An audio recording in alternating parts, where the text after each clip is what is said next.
Hope you had a great weekend. I'm Carl Azus, and I'm pumped to welcome you to this special edition of CNN Student News. April is Financial Literacy Month in the U.S. It's an event that aims to improve Americans' financial awareness, how they can better manage their money, how they can better plan for their financial future. We're taking an in-depth look at the country's young labor force, its financial picture, its student loan debt, advice for when it comes time to look for a job in the online era. We've teamed up with CNN Money to focus today's show on some of the financial challenges facing this newest generation of American workers. A good place to start is to define it. We're talking about people born in the 1980s and 1990s. It's time to meet the millennials. Hey millennials, what makes you so special anyway?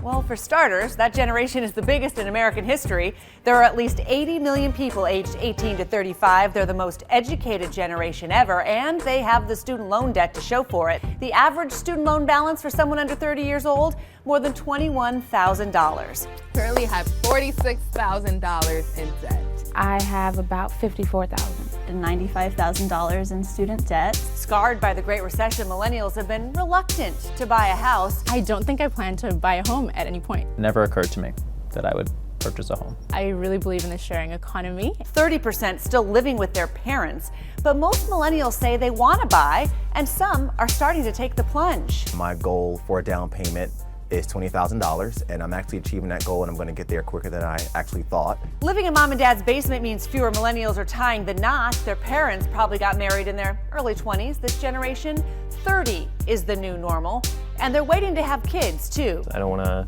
bring a child into the world until, I know that I can afford that. Millennials are the first generation born online. They're tech savvy, which makes them quick learners and smart shoppers. But they care about much more than just the bottom line, so companies have to adjust to make their products more sustainable, higher quality, and customizable. That's what millennials want. The ethics are very important to me. I'm looking for authenticity. It's good to know that it will go to a good cause if it goes to a good company. Ready or not, millennials are dramatically changing expectations and shaping the world. Okay, you just heard it. The average student loan balance for millennials, savings lost in the Great Recession, a weak job market for young people, the cost of college. These are some reasons why students have loan debt. According to the College Board, the average tuition and fees for a public four-year college in America, more than $9,000 a year for in-state students, $23,000 a year for out-of-state students. Average tuition at a private school, more than $31,000 a year. How much money college students borrow depends, but they are expected to pay it back. Generation Y, generation debt.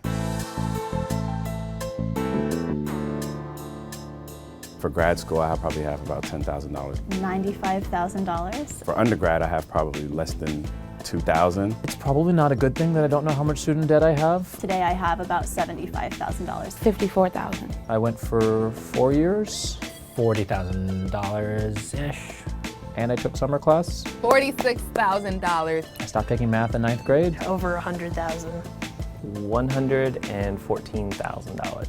What that leaves me with in the end, I don't know. Millennials have the most student debt in history. Here are the 5 biggest mistakes you can make. Number 1, borrowing as much as you can, not just what you need. Take it from the student loan guru. Well, the first thing is to just live like a student while you're in school, so you don't have to live like a student after you graduate. The time to reduce your debt is before you borrow, not afterwards. Mistake number 2, not graduating in 4 years. Only 39% of you graduate on time. That extra victory lap, or 2, is expensive.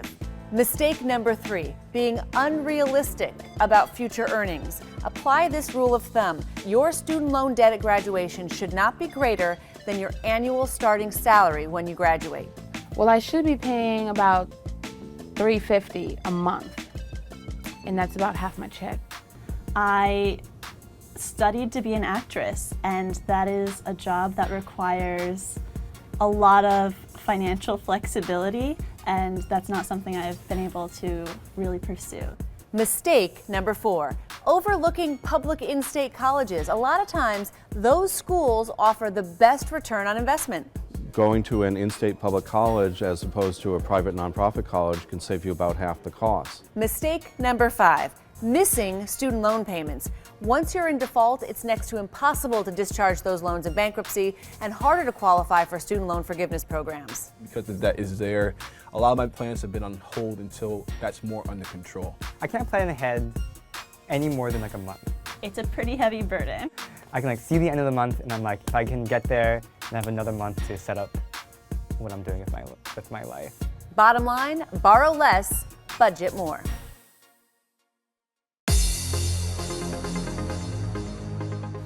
The Badger State, the Prairie State, the Tar Heel State. What do they all have in common? Roll call! North Fond du Lac is a village in Wisconsin. It's home to Optimist Park and the Orioles of Horace Mann High School.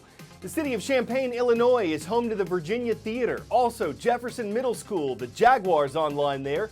And Thomasville is a city in North Carolina where you'll find the Big Chair. And of course, the Golden Eagles are there at East Davidson High School. In a non-competitive job market, when employers are aching to have people on their payroll, the interview tips are pretty simple. Be on time, practice answers to common questions, highlight how your skills can help the company you're interviewing for. This is a competitive market, and it seems millennials in particular have to do homework to nail their interviews.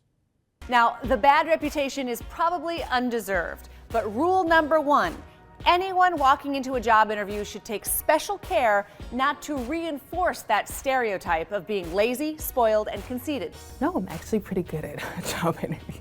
Every time I think I'm an interview, I don't really worry about it because I assume that I'll get the job.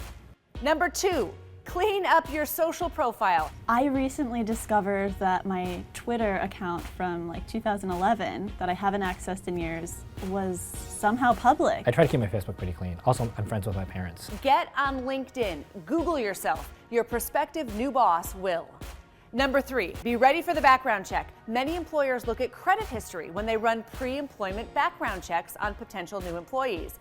If you're not paying your student loans or you're carrying big credit card balances, the hiring manager can see it, especially in positions that require some financial responsibility. This can be a big red flag. Number 4, don't lie. I have lied on the job interview. I have told jobs that I'm not going back to school to pursue my degree. A Career Builder poll found an astonishing 58% of employers say they have caught lies on resumes. It's too easy to get caught, and if you get away with it at first, you can expect to lose your job down the road when it's uncovered. Number 5, know the company. Is it a public company? Where is it based? What are the lines of business, and who are the bosses in those lines of business? And most important, who do you know at that company who can vouch for you? It's not always what you know, but it's who you know, and just making these personal connections with people can go further than, you know, the best resume. You'll be hearing you're hired before you know it. Well, that concludes today's special edition of CNN Student News. We hope we got it right on the money, that you're able to cash in on your newfound knowledge, that everything made sense, and that you'll invest another 10 minutes of commercial-free coverage tomorrow. I'm Carl Azus.